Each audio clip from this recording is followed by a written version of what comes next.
Hey everybody, Grant here with the Fish Files, and today I'm going to show you how I set up my 90-gallon African cichlid tank. Alright, let's get into it.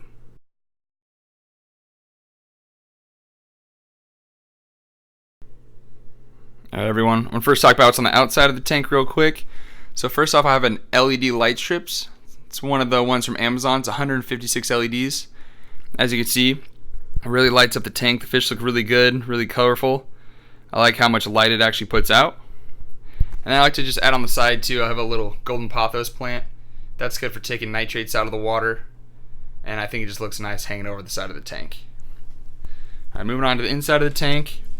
I have a fluval electronic heater. Now this is a 300 watt heater. As you can see, it displays the temperature of the tank right there. It says 80 degrees. It's green background if it's in the right zone. So that'd be between, I think it's about around 79 to 81, it'll stay green. Any higher than that, it'll turn red to show you the tank's too hot. Any lower than that, it'll turn blue to show that the tank's too cool.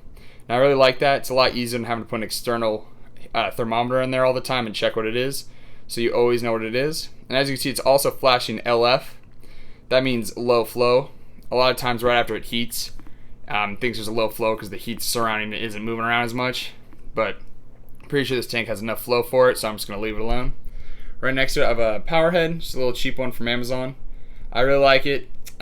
Point at the surface, give it a lot of surface agitation, helps oxygenate the water. And as you can see, I got quite a few fish in here, so water oxygenation is definitely a key to making sure all these fish are healthy.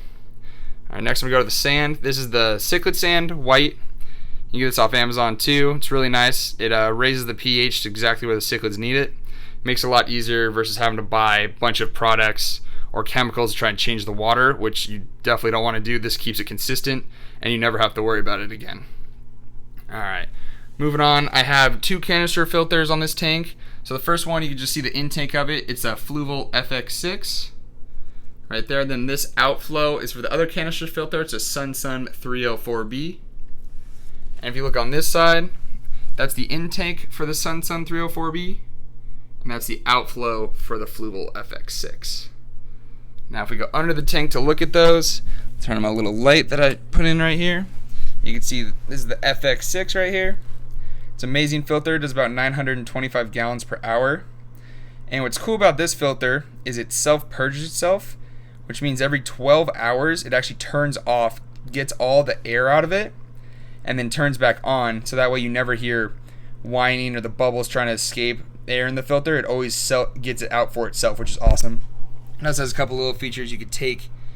You can turn that, attach a hose to it, put in a bucket, and it'll clean the base out as well, which is pretty cool. You can do little water changes from this tank, get a lot of the gross stuff out. It's also easy to take out. You just take off those two top valves right there and you can slide it out. Comes out really easily. Take it outside to clean the whole thing. And moving over right here, this is the Sun 304B.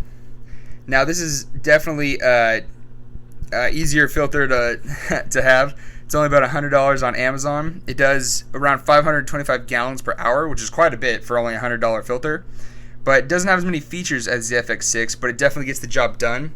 It's a perfect beginner canister filter and definitely a perfect budget canister filter.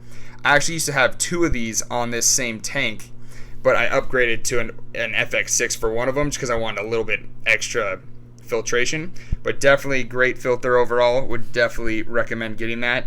But by far the Fluval FX6 is my favorite canister filter I've ever had. I have no problems with it. It works perfectly. It's extremely good flow. Makes the tank look amazing. So alright guys, that's my 90-gallon cichlid tank setup. Let me know if you have any questions. Like the video, subscribe, comment. Thanks a lot for watching guys. Have a good one.